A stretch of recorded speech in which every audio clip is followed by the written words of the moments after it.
అది ప్రాక్టికల్గా జరిగేది కాదు. ఎందుకంటే 7 మండలాలు ఇచ్చిన రోజు కూడా బీఆర్ఎస్ మోరార్లెస్ మౌనంగానే ఉంది కదా. 2014లో మాకు తెలంగాణ వస్తే చాలు అనే భావనలో ఉన్నారు కదా. సో 7 మండలాలు వెళ్ళినప్పుడు తెలంగాణ వ్యాప్తంగా బీఆర్ఎస్ ఏమైనా నిరసన తెలిపిందా? పార్లమెంట్లో ఏమైనా స్తంభింపజేశారో, అసెంబ్లీలో స్తంభింపజేశారో మనకు తెలుసు కదా. సో అందువల్ల 10 ఏళ్ల క్రితం పోరాడకుండా ఇప్పుడు పోరాడితే 7 మండలాలు రిటర్న్ వస్తాయా? 7 మండలాలు పక్క పెట్టండి, 5 గ్రామాలు అయితే అడగాలి. 5 గ్రామాలను తెలంగాణకు మార్చడం వల్ల ఆంధ్రప్రదేశ్కు నష్టపోయేది లేదు, కోల్పోయేది లేదు. పైగా భద్రాచల ఆలయ క్షేత్ర అభివృద్ధికి అది అవసరం. ఎందుకంటే ఇలా భద్రాచలం జాగ్రఫీ ఎట్లా అంటే కనీసం ఒక డంప్ సైట్, ఒక వేస్ట్ డంప్ సైట్ కూడా ప్లేస్ లేదు. అందుకే జిల్లా హెడ్ క్వార్టర్స్ భద్రాచలంలో పెట్టకుండా కొత్తగూడెంలో పెట్టి ఆ జిల్లా పేరు భద్రాద్రి కొత్తగూడెం అనాల్సి వచ్చింది. అందువల్ల ఒక దివ్యమైన క్షేత్రము, రాములవారి క్షేత్రము, అయోధ్య రాముని పేరిట అధికారంలోకి వచ్చిన ఎన్డీఏ ప్రభుత్వం ఆ రాములవారి క్షేత్ర అభివృద్ధి జరగాలి అంటే కూడా కనీసం ఆ కరకట్టల మరమ్మతులు చేయాలంటే కూడా ఆ ప్రాంతం ఒక్క రాష్ట్రంలో ఉండాలి. కానీ ఇవాళ రాములవారి గుడి తెలంగాణ భూభాగంలో, కరకట్టల ఆంధ్రప్రదేశ్ వైపు, ఆ భూములు ఆంధ్రప్రదేశ్లో, ఇంత గందరగోళం ఎందుకు ఉండాలి? అందువల్ల 7 మండలాలు ఇవ్వాలని హరీష్ రావు అడగచ్చు. ఆయన బీఆర్ఎస్ గనక, ఆయనకు ఆంధ్రప్రదేశ్లో రాజకీయం లేదు గనక. కానీ ప్రాక్టికల్గా చంద్రబాబు నాయుడు ఇవ్వడు, అది అయ్యేది కాదు. కానీ ఈ 5 గ్రామాలు అయితే అడగాలి కదా. సో ఈ 5 గ్రామాలు అడగడం ద్వారా ఆంధ్రప్రదేశ్ కూడా నష్టమే ఉండదు. ఎందుకంటే అది రాములవారి ఆలయ అభివృద్ధికి ఉపయోగపడేది. రాములవారికి రాష్ట్రమే ఉంది, రాములవారు సర్వంతర్యామి కదా. సర్వలోకేశ్వరుడైన శ్రీరామచంద్రుని ఆలయ అభివృద్ధి కొరకు ఉపయోగపడే 5 గ్రామాలైనా ఇవ్వడం ద్వారా ఒక బెటర్ రిలేషన్స్ ప్రివేల్ అయ్యటానికి అవకాశం ఉంటుంది. సో అది నాకు గుర్తున్నంత వరకు కాంగ్రెస్ పార్టీ మేనిఫెస్టోలు కూడా పెట్టినట్టున్నారు, మేము ఈ 5 గ్రామాలు తీసుకొస్తామని, సబ్జెక్టు కరెక్షన్. అందువల్ల డెఫినెట్గా ఆ మాట అడగాలి. అందువల్ల ఇవన్నీ జటిలమైన సమస్యలు, ప్రాంతీయపరమైన భావోద్వేగాలను రగిలించగలిగే అవకాశం ఉన్న సమస్యలు. అందువల్ల 2 ముఖ్యమంత్రులు కలిస్తే సమస్యలు ఏ పరిష్కారం అయితే తెలియదు, కానీ ఈ రకమైన భావోద్వేగ అంశాలు అనివార్యంగా ముందుకు వస్తాయి. రైట్ సార్, ముఖ్యమంత్రిగా ప్రమాణ స్వీకారం చేసిన తర్వాత చంద్రబాబు నాయుడు ఫస్ట్ టైం ఢిల్లీకి ఇవాళ వెళ్తూ ఉన్నారు సార్. రేపు ప్రధాని మోదీతో సమావేశం అవుతారు. ఆ తర్వాత అమిత్ షా, నిర్మలా సీతారామన్, నితిన్ గడ్కరీ, ఇంకా జేపీ నడ్డా, ఇతర కేంద్ర మంత్రులతో కూడా భేటీ అవుతారు. ఇప్పటికే వైఎస్ఆర్ కాంగ్రెస్ పార్టీ ఎద్దేవా చేస్తోంది, ఈ వారంలో 5,000 కోట్లు అప్పు చేశారు చంద్రబాబు నాయుడు అంటూ సాక్షిలో వచ్చిన ఒక వార్త సార్, ఈరోజు చూశాను. సో చాలా సవాళ్ళు ఉన్నాయి. పోలవరం ప్రాజెక్ట్ అనేది కత్తి మీద సాము లాంటి విషయం ఇప్పుడు చంద్రబాబు నాయుడికి. సో ఏమేమి అడగాల్సి ఉంది, ఎజెండా ఏముండాలంటారు? ఎజెండా ఏముండాలని మొదలు రాష్ట్ర ప్రభుత్వ ఎజెండా మనకు తెలియాలి. ఎందుకంటే మనం చెప్తే ఎజెండాలు తయారు కావు కదా. సో అడగాల్సింది అందరికీ తెలిసిన అంశాలు. విశాఖ స్టీల్ ప్లాంట్ ప్రైవేటీకరణను శాశ్వతంగా ఆపుతున్నట్లు ప్రకటన జరగాలి. ఇప్పుడు కిషన్ రెడ్డి చెప్పింది ఏంటి, ఇప్పటికైతే లేదు అన్నారు. అంటే ఆ కత్తి వేలాడుతున్నది, ఇప్పుడే నీ మెడ కొయ్యదు అన్నాడు. మాకు ఆ కత్తే తీసేయాలి. ఆంధ్రప్రదేశ్ ప్రజలుగా తెలుగువారి త్యాగాలతో పుట్టిన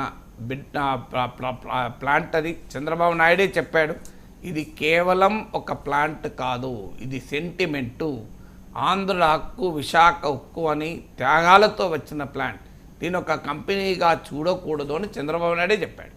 అందువల్ల విశాఖ స్టీల్ ప్లాంట్ ప్రైవేటీకరణ ఇప్పటికైతే ఆగిపోయింది అనేది ఆంధ్రప్రదేశ్ ప్రజలను అవమానించడం. ఇక దీన్ని శాశ్వతంగా ఆపివేస్తున్నాం అనేది ప్రకటన రావాలి. 2, అమరావతి నిర్మాణానికి లిబరల్గా ఫండింగ్ చేయాలి. ఎందుకంటే రాష్ట్రాన్ని విడగొట్టింది పార్లమెంట్ చట్టం. సీమాంధ్ర ప్రజల వ్యతిరేకత ఉన్నా కూడా విడగొట్టారు. ఎక్కడా లేని రీతిలో రాజధానిని కోల్పోయింది. ఇప్పుడు మీకు ఉత్తరాఖండ్, ఛత్తీస్గఢ్, జార్ఖండ్ రాష్ట్రాలు కావాలని కొట్లాడారు, కానీ వాళ్ళ రాజధాని వాళ్ళ దగ్గర లేదు. కొట్లాడారు, రాష్ట్రం తెచ్చుకున్నారు, రాజధాని పోలే. కానీ ఇక్కడ ఎవరైతే రాష్ట్రం వద్దన్నారో వారికి రాజధాని లేకుండా పోయింది. హైదరాబాద్ లాంటి ఒక వైబ్రెంట్ ఎకానమీ ఉన్నటువంటి సిటీ లేకుండా పోయింది.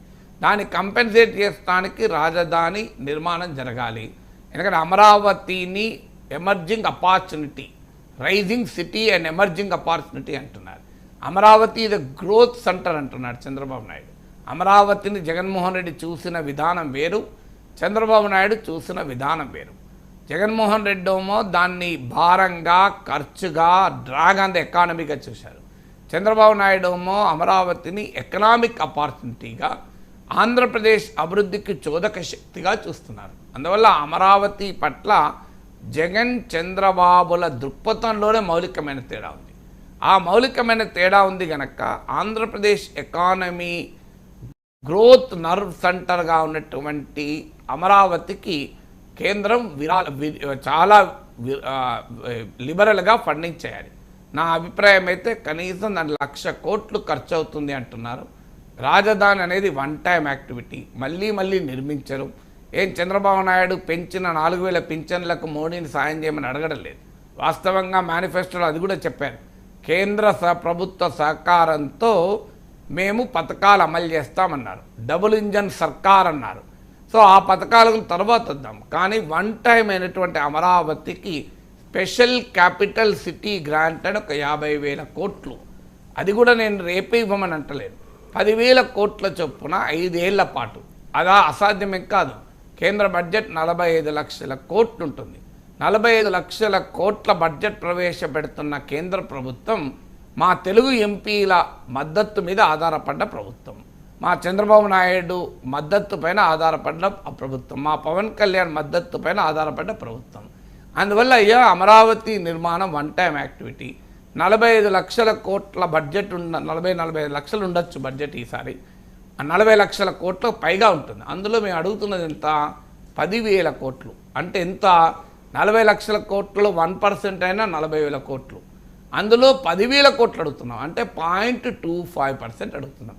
మరి మీరు రాష్ట్రాన్ని సీమాంధ్ర ప్రజల అభిష్టానికి భిన్నంగా విడగొట్టి హైదరాబాదు లేని పరిస్థితిని తీసుకొచ్చి 5 ఏళ్లుగా జగన్మోహన్ రెడ్డి 3 రాజధానులు మాట్లాడుతున్నా మాకేం సంబంధం లేదని వివరించిన కేంద్రం ఇలా చంద్రబాబు నాయుడు నాయకత్వంలో దాని యొక్క అద్భుత ఆర్థిక అవకాశంగా ఆంధ్రప్రదేశ్ అభివృద్ధికి చోదక శక్తిగా వాడుకుంటుంటే కేంద్రానికి బాధ్యత ఉండదా?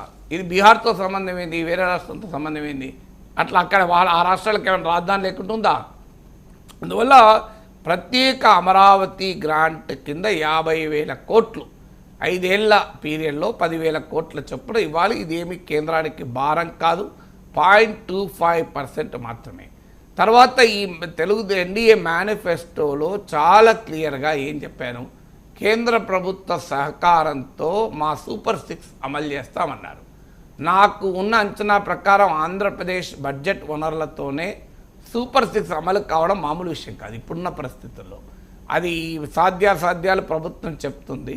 నాకున్న సమాచారం ప్రకారం చంద్రబాబు నాయుడు ప్రామిస్ చేసిన సూపర్ 6 ఇతర ఖర్చులు పథకాలు, ఇప్పుడు మెగా డిఎస్సీ వల్ల జీతాల భారం పెరుగుతుంది, వాలంటీర్ల జీతం 5,000 నుంచి 10,000 చేయాలి, కంట్రిబ్యూటరీ పెన్షన్ స్కీమ్ను రద్దు చేసి పాత పెన్షన్ విధానానికి రావాలి, ఈ అమరావతి నిర్మాణం జరగాలి, ఈ పోలవరాన్ని ముందు డబ్బు